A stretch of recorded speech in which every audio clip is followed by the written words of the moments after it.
Informação especializada, influente e confiável.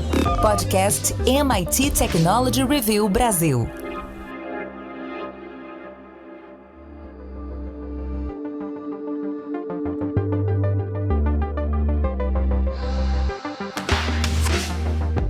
Olá, eu sou o André Miceli e esse é mais um podcast da MIT Technology Review Brasil. Hoje eu, Rafael Coimbra e Carlos Aros vamos falar sobre os inovadores. Saiu o resultado do Innovative Workplaces. Antes de começar, eu quero dizer que esse podcast é um oferecimento do SAIS Analytics Softwares and Solutions. E também quero te convidar para ir lá em www.mittechreview.com.br/assine para encontrar o plano de assinatura que mais combina com você. Carlos Aros, mais de 1.000 empresas começaram o processo, 382 foram avaliadas, 72 foram certificadas e 20 empresas estavam lá com a gente na semana passada para comemorar, foram as vitoriosas do Innovative Workplaces. O que essas 20 empresas têm em comum? Todas elas conseguiram, André, construir uma jornada bastante importante dentro de casa. E essa jornada de digitalização, essa jornada de transformação de processos, de gestão de pessoas, de remodelagem, de mentalidade dentro das suas equipes, tudo isso extrapolou as fronteiras dessas empresas para que elas fossem percebidas como empresas que fomentam um ambiente inovador. Todas elas certificadas agora pelo Innovative Workplaces e avaliadas segundo critérios estabelecidos pelo prêmio, e que mostra que mais do que um produto, e a gente sempre usa, né, aquela metáfora lá do professor Pardal, a inovação está nos pequenos detalhes. Eu tive a oportunidade de conversar com os representantes de cada uma delas logo depois de serem anunciadas, e o que eu mais ouvi foi a expressão caminho certo, estamos no caminho certo. E todos eles dizendo que é um processo que foi coroado na noite da entrega do prêmio, mas um processo longo, que começou meses, anos antes da celebração. O que prova que é um investimento que, quando bem direcionado, dá certo. Cada uma dessas empresas atuando em diferentes setores, cada uma delas com uma dimensão, com uma atuação muito específica no segmento em que se posicionam, e cada uma delas com uma história de inovação dentro de casa. E isso que é muito mais bacana. Elas também se colocam lado a lado por serem aquelas que simbolizam esse ambiente de inovação. As que ficaram pelo caminho falharam em algum dos aspectos, ou em alguns dos aspectos avaliados, o que mostra que o potencial é bem maior. É preciso só fazer a lição de casa, como essas 20 empresas fizeram. Rafa, o Aros trouxe essa questão do caminho certo. E teve um ponto que chamou muita atenção. A gente avaliou as empresas em 4 grandes pilares, em relação a esses 4 grandes pilares, e foi olhar o quanto elas são capazes de inovar, levando em consideração processos, gestão e cultura, marketing e vendas, produtos e serviços. E gestão e cultura foi um ponto onde as empresas brasileiras ficaram bem colocadas. Os maiores inovadores brasileiros são empresas com cultura forte e uma capacidade de inovar que vem desde lá da alta gestão. Essa visão de que a inovação é um caminho e não um destino te parece fundamental, Rafa? Inovação é tipo água morna, se a gente desligar o fogo, essas empresas vão parar de inovar? Vão, André, esse é um ponto fundamental. As pessoas precisam parar de entender incorretamente, algumas ainda acham isso, que inovação é um momento, que as pessoas param, ou às vezes até um grupo da empresa para, e aí os gênios ali de aquário decidem criar alguma coisa.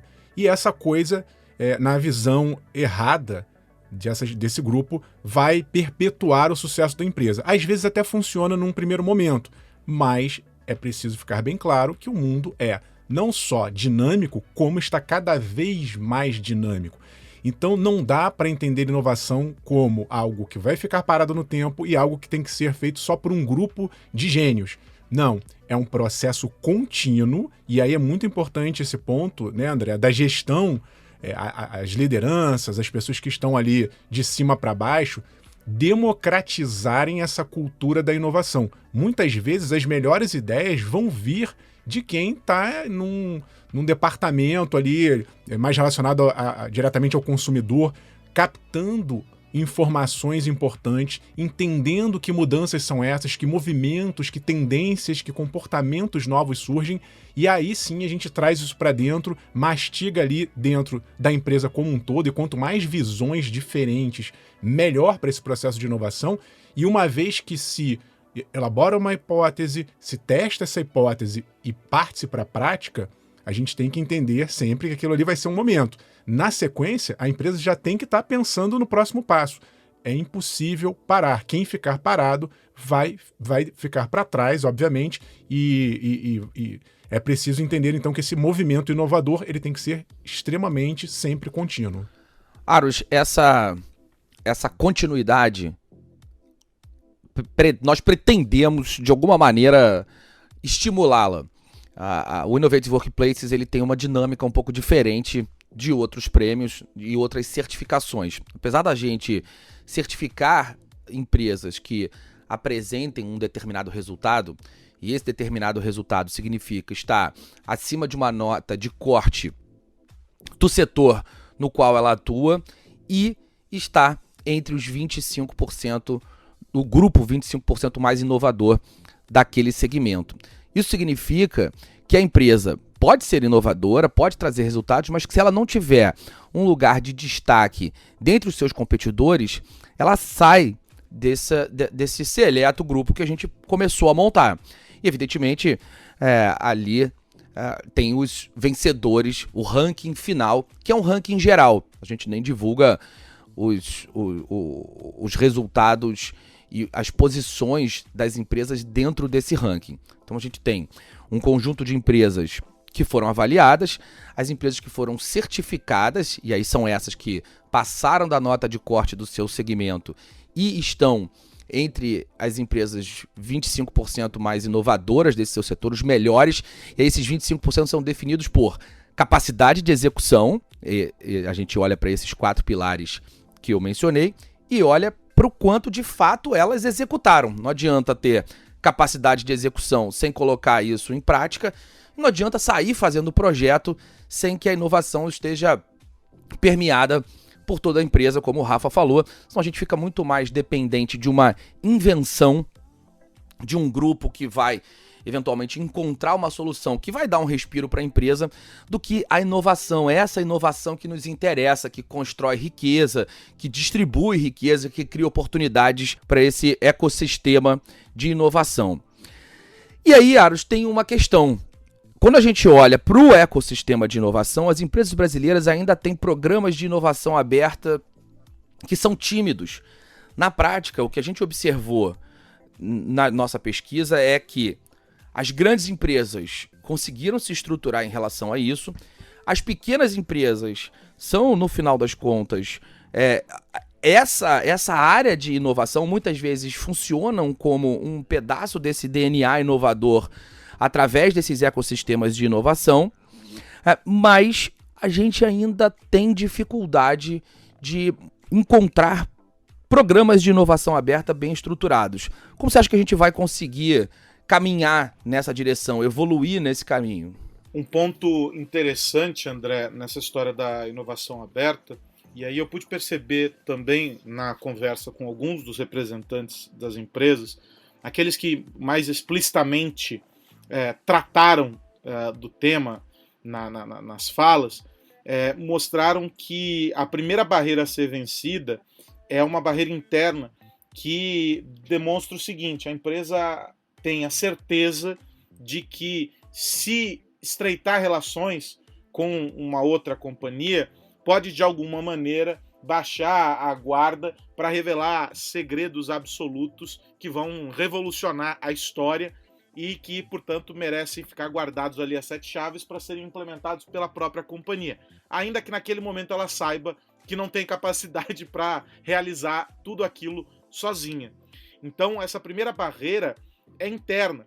E aí, o trabalho mais importante que essas empresas começam a desenvolver dentro de casa para ajudar a vencer essa barreira é o de fazer com que essa colaboração aconteça internamente, entre as áreas, fazendo com que os times, as equipes, as áreas, as unidades de negócio dentro da companhia consigam colaborar para que essa inovação aconteça dentro de casa e para que eles consigam perceber valor nessa troca, na cooperação, na colaboração.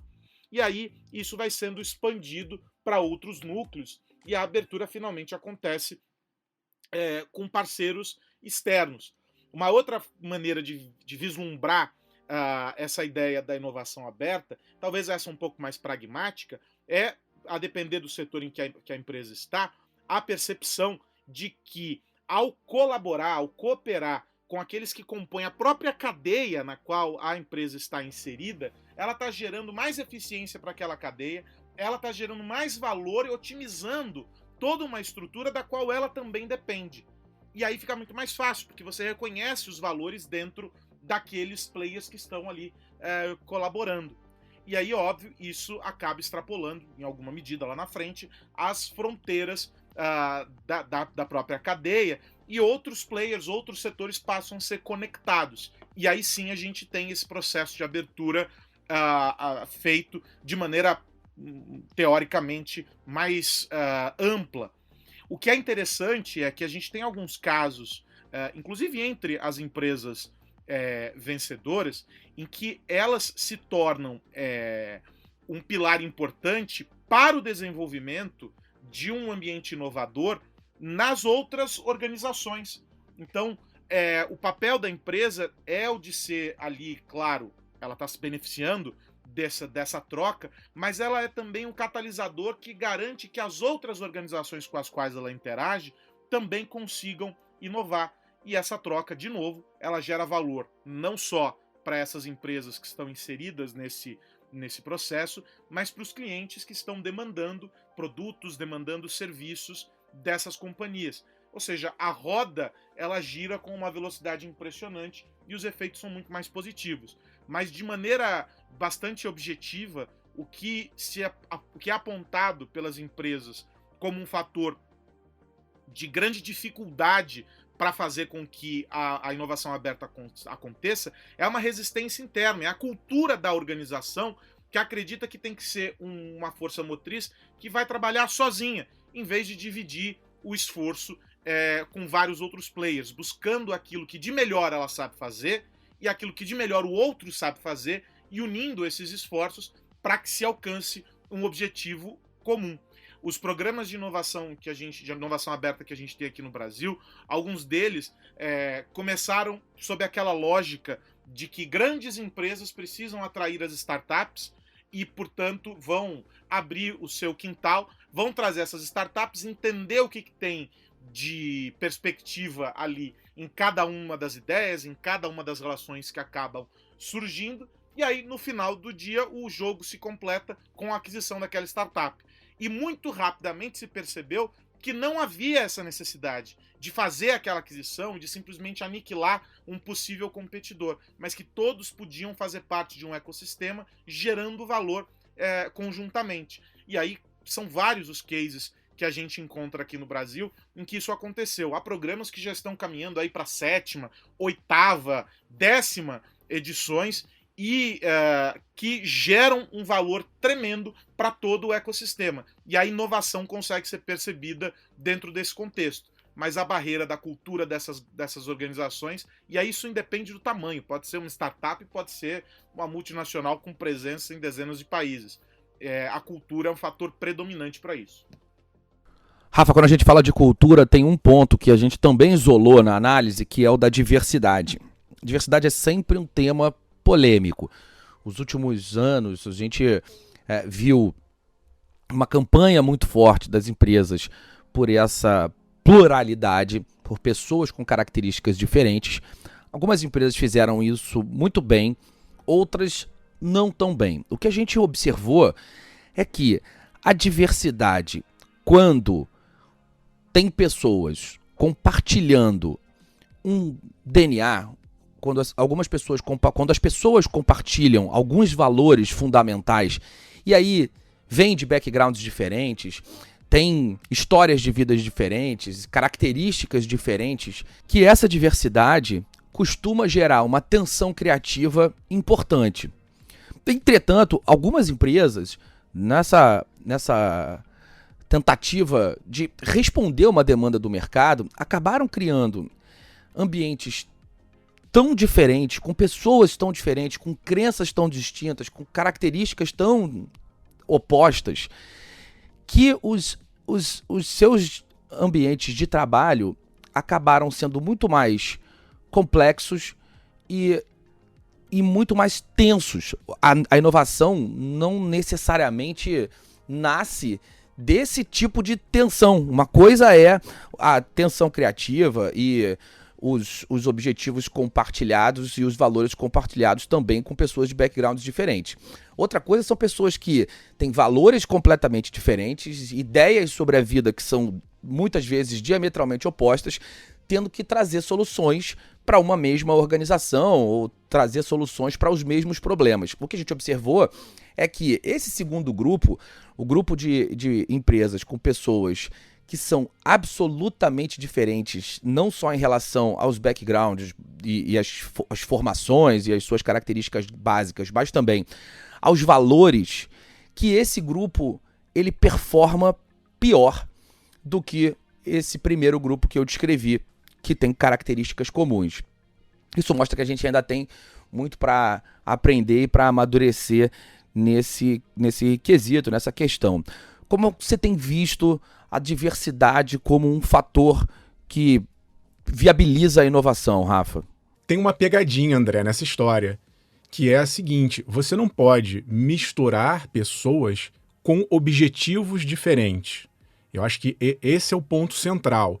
É importante que essa diversidade ela aconteça, mas que todo mundo esteja com o mesmo objetivo, com a mesma vontade de levar a empresa a um determinado lugar.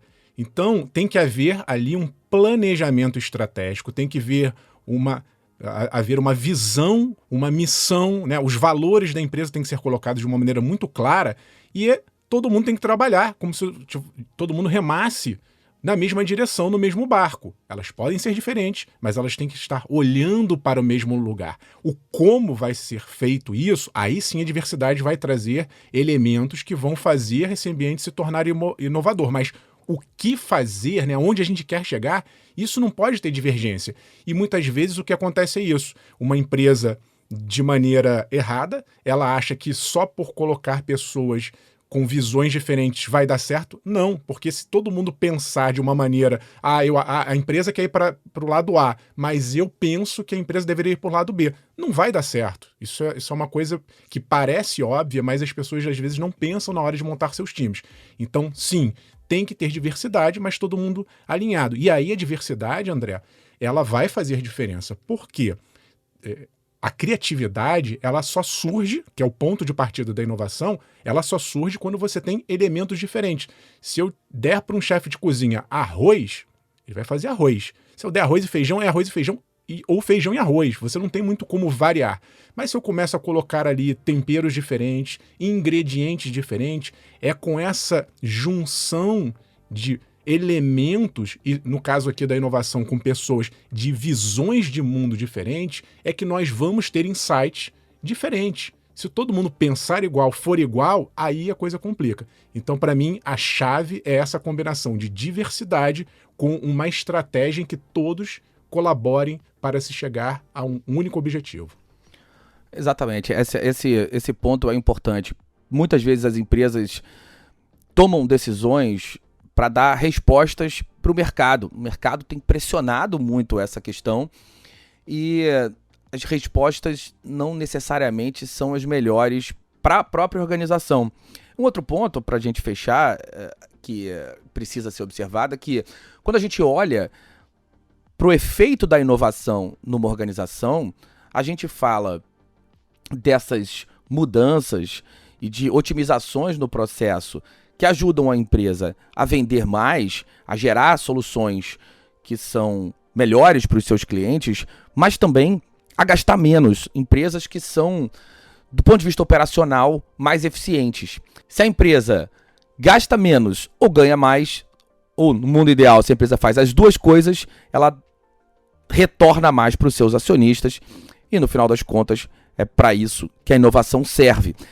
Foi esse o ponto que a gente olhou. Quando a gente olha processos, gestão e cultura, marketing, vendas, produtos e serviços, o que a gente está fazendo no final das contas é avaliando a capacidade da empresa de gerar soluções, tanto para que ela tenha uma operação mais bem sucedida, uma operação mais eficiente, quanto para que ela seja capaz de gerar soluções que os seus clientes se interessem, em soluções que muitas vezes os clientes nem sabem que precisam ainda, mas que são aqueles mega sucessos, as inovações que de fato mudam a vida das pessoas e mudam mercados. Bom, parabéns aos 20 inovadores.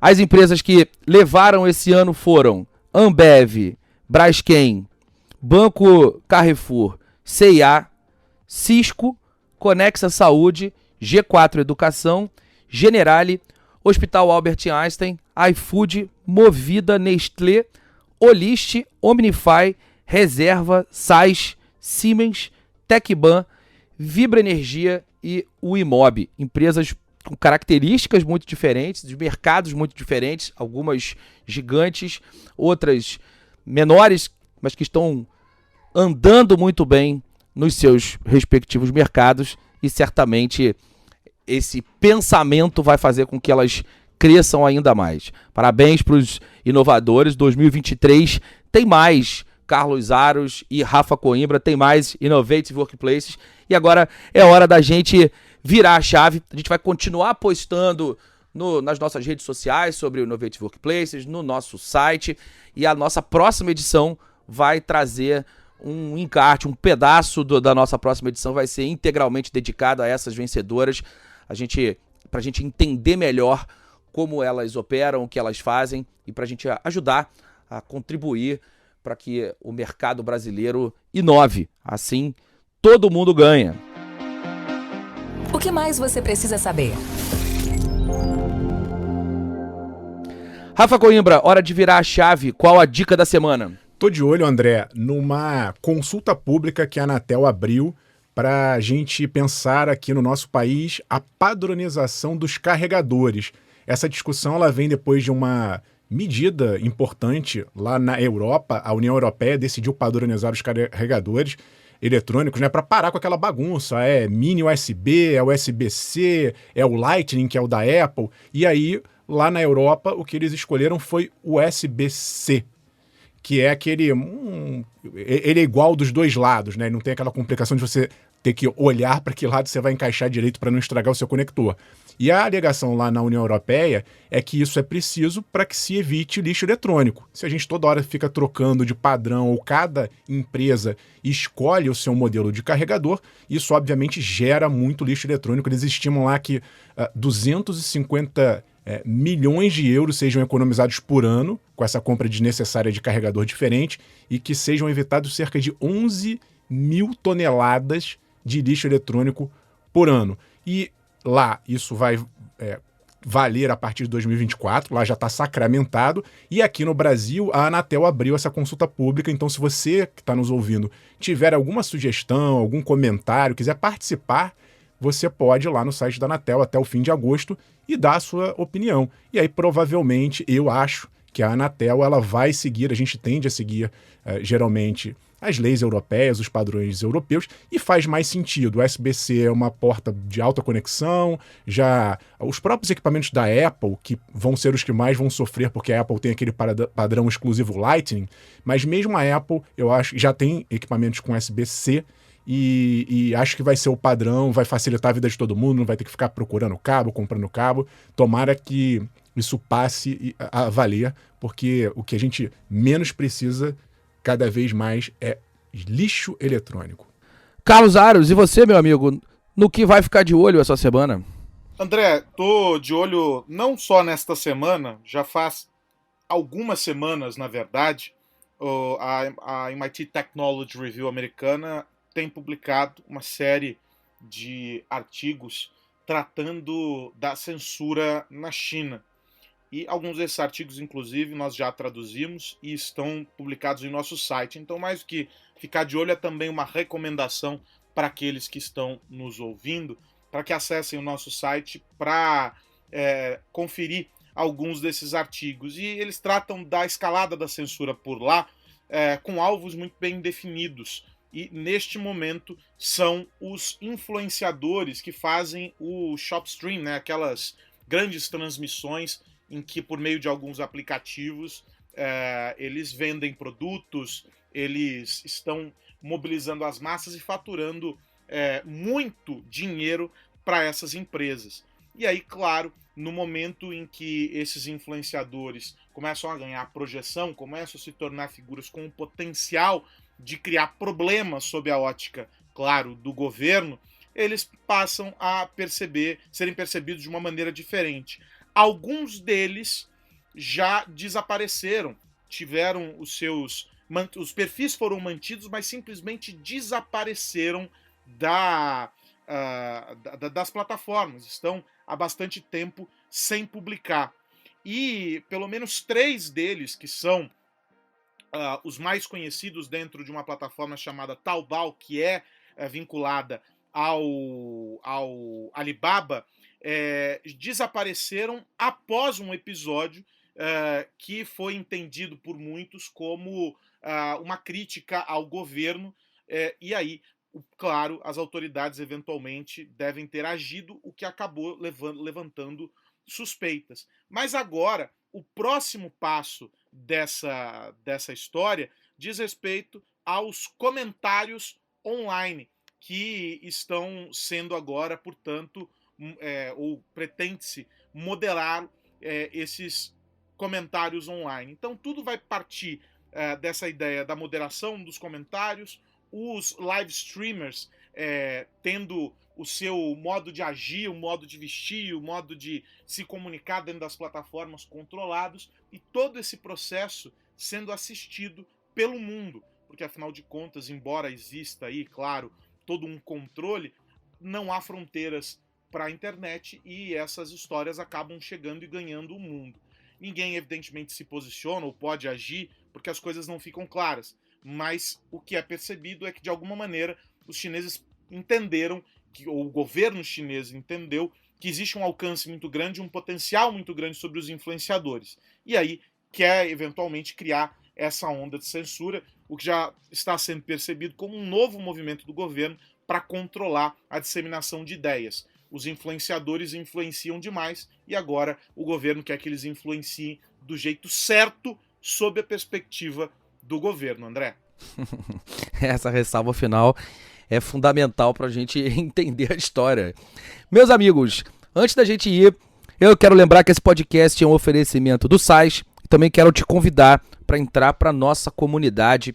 Vai lá em www.mittechreview.com.br/assine para conhecer os nossos planos de assinatura. Rafa Coimbra, até a semana que vem. Abraço, André Aros, e a todo mundo que nos ouve. Convido o pessoal a dar um pulo no nosso canal no YouTube, porque a gente publicou nesses últimos dias vários webinars de diferentes assuntos. São temas bem bacanas, com pessoas de altíssimo nível conversando com a gente. Então, se você quiser se aprofundar em alguns dos temas mais importantes do momento na área da tecnologia, é só você acessar os nossos webinars no nosso canal no YouTube. Um abraço. Carlos Aros, grande abraço. Um grande abraço, André Miceli, Rafa, você que nos acompanha. Eu faço a forte recomendação para que esses artigos que fazem referência aí a essa história na China, para que sejam lidos. Parte deles já está disponível no nosso site, já estão traduzidos. Alguns outros devem entrar nesta semana aqui, então é só ficar ligado. Vale também conferir um artigo publicado pelo Fernando Teixeira, que trata de um tema que se relaciona e muito com o nosso debate sobre inovação, que é o papel dos líderes. Ele faz uma provocação interessante. Por que ninguém mais aguenta ler sobre liderança? Os líderes de redes sociais. O artigo está bem bacana, está lá em mittechreview.com.br. Se você gosta dos artigos que estão liberados lá para o acesso no site, eu faço a forte recomendação que você assine a Technology Review, porque tem muito mais conteúdo para quem é assinante. É só entrar em mittechreview.com.br/assine e ficar por dentro de tudo que a gente publica lá. É isso, meus amigos, semana que vem tem mais podcast da MIT Technology Review pra gente falar sobre tecnologia, negócios e sociedade. Mais uma vez, parabéns aos inovadores, parabéns aos certificados, parabéns às 20 empresas vencedoras, parabéns para as outras empresas pela iniciativa e agora é fazer os ajustes de rota para que ano que vem vocês estejam no grupo dos Innovative Workplaces. Semana que vem a gente se encontra aqui novamente. Um grande abraço para todo mundo. Tchau, tchau. Você ouviu o podcast MIT Technology Review Brasil, apresentado por Tech Institute.